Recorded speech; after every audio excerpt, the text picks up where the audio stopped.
So we're only 5 games into the regular season, and I've already lost my microphone. I tried to record one of these videos at the stadium after the game. I couldn't find it in my backpack. I assumed that I left it at the hotel. Get back to the hotel, and it's nowhere in sight. I just assumed that I left it at the ballpark when I recorded yesterday, specifically in whatever section I was sitting at. I am thankful that I do have another microphone. I actually have two, I believe, microphones back at home. One that's more of a handheld one that's a just black version of the one that I was holding, that Yeti microphone. It is, if I actually did lose it and I just don't find it in this room, I actually am kind of sad, because I think the white one was the first podcast microphone that I ever had. I got a lot of mileage out of that thing, and I know, it's sentimentality attached to items. You can say what you will about it, but it is, I got a lot of mileage out of that, and it was kind of there throughout a lot of different phases of my life. So let's pour one out for, let us pour one out for the white Yeti microphone, which I think I'd had since, it's either 2018 or 2019. But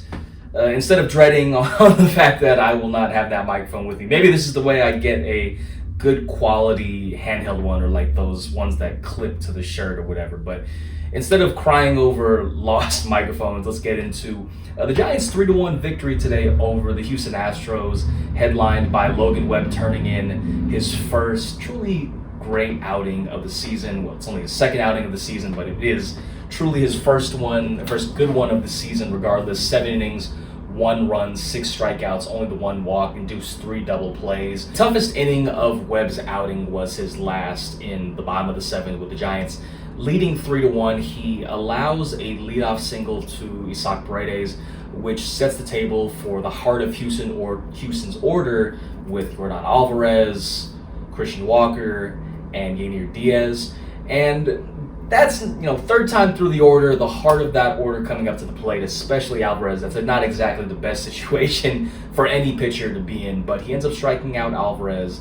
He strikes out Walker, and then he induces an inning ground out, gets out of the inning unscathed, is able to leave the game or exit the game, finish the game under his own not under his own power. He's able to control the terms in which he exits the game. Ball goes to Tyler Rogers, who gets into a little predicament of his own in the bottom of the 8th inning. Runners on first and second with 2 outs for Jose Altuve, who accounted for Houston's only run up to that point when he hit a solo homer off Webb. And as you all know, Altuve has the power, especially with the Crawford boxes out there in left field, to change the complexion of any game with one swing of the bat. But Rogers is able to induce an inning pop out. That sets the table for Ryan Walker to close the game out in the 9th. He records his second save of the season. The Giants are now 4-1 on the season.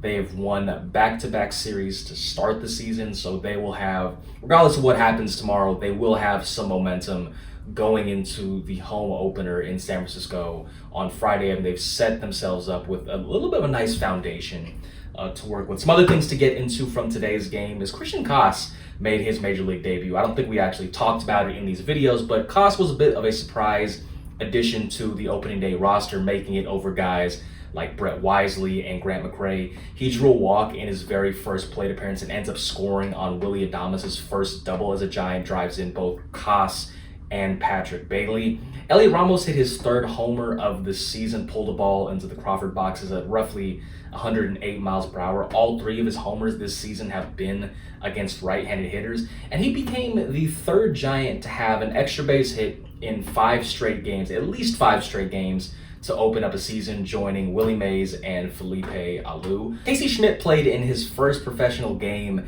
as a first baseman. The last time that he had played first base prior to today was in summer ball during college. He'll probably get, with Gerard Encarnacion on the injured list for the foreseeable future, he will probably get the bulk of starts at first base when there's a lefty going on the mound. He's going to get the start tomorrow with the Astros throwing out Framber Valdez, who is a lefty. Maybe they incorporate a little bit of Wilmer Flores at first base on the days there's a lefty, maybe, but I think they want to keep Wilmer at designated hitter, get keep him at that position rather as much as possible, so they'll naturally have Schmidt go there. He plays a hell of a third base as is. It's not difficult to envision that being, maybe not a smooth transition, but it's not difficult to envision him being at the minimum a solid first baseman over there at the other side of the diamond.